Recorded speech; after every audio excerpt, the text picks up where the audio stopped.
What do Falcons do? Rise up! Welcome to Rise Up Reactions, the show where we talk all things Falcons, NFL, Georgia sports, and the news of the day. I'm your host, Dr. Lee Denning. I'm a board-certified family medicine physician practicing in the state of Georgia. And today I wanted to just say in this inaugural video, thank you so much for joining me on this journey. I can't wait to be a part of the Falcons community here with vlogging. And I just wanted to take a minute to do a couple of things today. Recap the 2021 season, talk a little bit about what went right, what went wrong, and then move on and talk a little bit about 2022 predictions. So, with that in mind, let's go back to 2021 and recap what happened in the offseason last year. The big news, we traded Julio Jones and we drafted Kyle Pitts. There were a couple of other guys that we drafted, and Richie Grant at safety really didn't contribute very much last year. I'm hoping that he comes back and has a better year this year. And then also we drafted in the third round Jalen Mayfield. His drafting has proven that we need better offensive line help. But anyways, we had several woes last year on offense and defense, but in particular, our big move last season, Julio Jones gets traded to the Titans for a 2022 second rounder and a 2023 fourth rounder. Obviously, we traded him after June so that he would be a $7.5 million cap hit instead of a $15.5 million cap hit, and we're still eating that cap today, but we are going to move on through that. We're going to have it for this year, and eventually that will fall off going into next season where we'll have a lot more money. But just thinking about these draft moves that we did. We have the 58th overall pick this year in the coming up draft because of the Titans trade. And then we had Richie Grant, 23 tackles, 1 forced fumble, 1 fumble recovery. Again, it's too soon to tell for him, but really not a big impact player the first year. Jalen Mayfield, on the other hand, terrible left guard. Pro Football Focus agrees he is bad. I'll talk more about our offensive line woes later, but 11 sacks allowed and 9 penalties. Both of those were league leading in his position. Just really bad. As far as the season goes, obviously we finished the season with 7-10. First year that we've ever had 17 games in the regular season. But there was a little bit of a problem here. The 7-10 is very misleading. Out of those 7 wins, we had 6 one-score wins. Those teams that we beat include the Giants, the Jets, the Dolphins, the Jags, the Lions, and the Saints, who we actually blew the lead with and ended up coming back on a miraculous Cordarrelle Patterson final touchdown.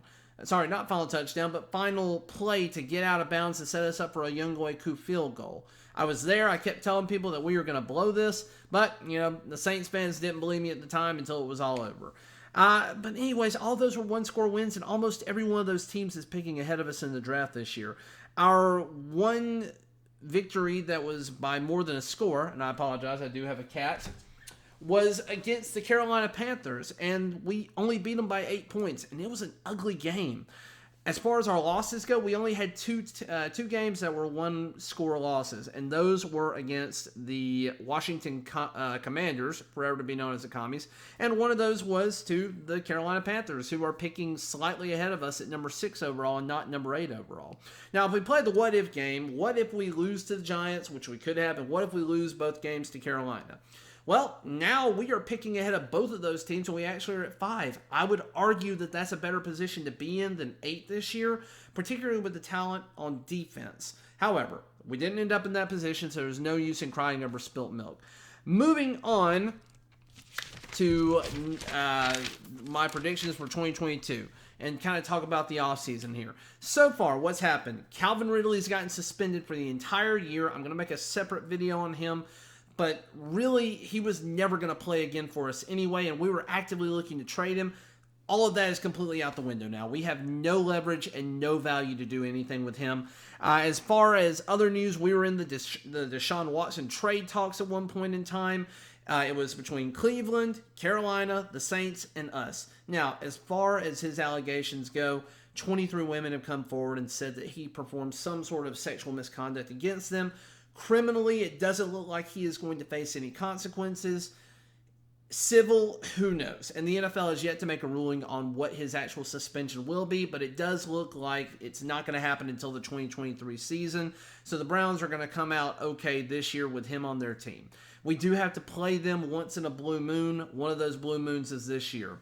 As far as what I feel about that, if we could have gotten him over the Saints or the Carolina Panthers, I would have liked to have had him. With the Browns in the mix and him ending up going there after them initially being out, I'm actually perfectly fine with that happening. I am now glad that we don't have to deal with any of his allegations or any of his shenanigans off the field, even though he's a phenomenal quarterback talent. Now, I think we'll probably be bad enough this year to get a good quarterback in the future, so we really didn't need him this year anyway. And even with him on the team, we were not going to be good this year. We might have won a few more games, but we've got so many problems and holes around him, it would not have made for a good season no matter what. So, moving forward, we cut Dante Fowler. So Dante Fowler, it was $6 million of dead cap for this year. We overpaid him. He underperformed. It was not a good situation with him for the former first-round pick. And then we also obviously traded Matt Ryan, our stalwart veteran quarterback, a guy who has just been amazing for our team, and I'm going to miss him a lot on offense. And really, Matt, if you ever get a chance to see this, I hope you've done well, and I hope you win one with Indianapolis, because we're going to be a long time before we ever get to the Super Bowl as the Falcons. And, man, you left a mess behind, but it'll be okay after this year. Between Matt Ryan, Julio Jones, and Dante Fowler, we have about $61 million in dead cap on a $208 million salary cap. About one third of our salary cap is going to players who no longer play on our team. That's going to kneecap us terribly for this coming year. And I don't want anybody to have any false expectations that we're going to do well. We're not. It's going to be really bad. Now, we did make some interesting offseason moves. We've re-signed Younghoe Koo for $24.5 million over 5 years. I think we overpaid him a little bit, but he's still going to be probably the most valuable player on our team, so that's fine. We did cut Pro Bowl veteran long snapper Josh Harris, and again, this just goes to show we don't have the money to re-sign some of these guys. Josh has been an amazing player for our team. He didn't make any mistakes that I can really recall in the 9 years that he was our long snapper, and there's a reason that he was a Pro Bowler. He's gone on to the Chargers for a 3-year, $5 million deal. We didn't even have that kind of money to pay him, and he has ties to Arthur Blank and the management in the building. As far as other free agents that we did bring on, obviously we brought on Marcus Mariota for a 2-year deal. It's very team-friendly. He's probably as good a quarterback as we could get with the finances we had. Not really excited to see him there, but he does have the tie to Arthur Smith from his days in Tennessee. He's never been a quarterback that I thought was particularly good, but a guy that probably does deserve a shot. I think he's going to lead us to a first or second round pick next year. Sorry, not first or second round pick, but first or second overall. Other guys that we signed that could improve our team. We've got Rashad Evans, another Tennessee guy, former first round pick. Lorenzo Carter coming in from the New York Giants for a 1-year prove-it deal. The big thing with Lorenzo Carter, former UGA guy, so I remember him from his time there. In the New York Giants last year, he had 5 sacks. Our team last year had 18 total sacks, with the next worst team being 29. We were severely deficient there. So anything we can do to improve sacks will improve our defense overall. He's a guy that had more than any single player on our team last year, and I think that will help us no matter what. We did bring in Casey Hayward, former Pittsburgh corner, who probably will lock down the other side of the field opposite A.J. Terrell. Not going to be a difference maker like he was when he was younger, but still not a bad pickup.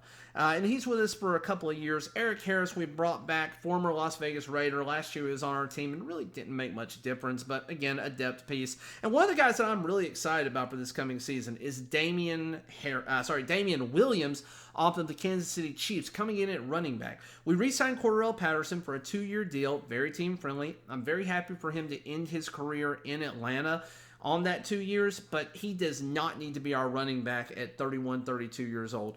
I am very happy. Damian was always great whenever he got thrust into the number 1 running back position whenever somebody got hurt. So he's going to be a veteran. He's going to be a guy that I think is talent-wise better than Mike Davis, and probably talent-wise also better than Cordarrelle at the position. And Cordarrelle really needs to move back to receiver for what we've got this year. We did just resign Zacchaeus as of the publishing of this video to a 1-year prove-it deal. Again, I'm going to talk about our offense and defense another time, but these are just moves that I think are good. Anthony Ferkser, tight end, we brought him in to be a blocker behind, and a receiving tight end, also behind Kyle Pitts. He should serve as a decent depth piece, but we are not going to be particularly good next year. And just looking at our schedule this coming year, obviously they haven't released the NFL schedule yet, but we're looking at the NFC West, the AFC North, Tampa Bay twice, Carolina twice, the Saints twice. We have to go to the Washington Commies, at FedEx Field, and depending on the time of year, we may have a bunch of old players tearing ACLs on that field. We have to play the Bears at home, and then we also get the Chargers at home. So out of all of these teams that we're going to play, maybe we beat Seattle unless they address the quarterback position and they do it really well. We probably will split with Carolina, and we might beat the Bears or the Commanders.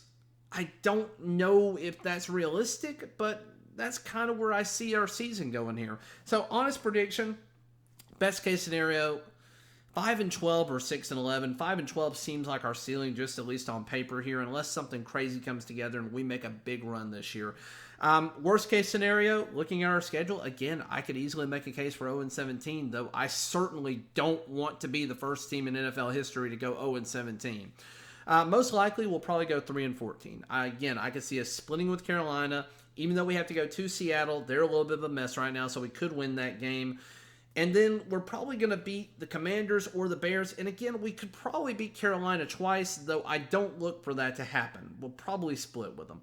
But, that's my thoughts on the 2021 season, the offseason, the current moves that have been made this offseason, and just in general what I think is going to happen in the future. Please comment down below. I would love to see what you guys have to say and see if you agree with me, if you disagree with me. If you like the video, please give the thumbs up button a click, and then please consider subscribing. It's going to help the channel grow out a lot. But again, thank you guys for watching the video. I am so glad to be making this content for you. And as always, rise up.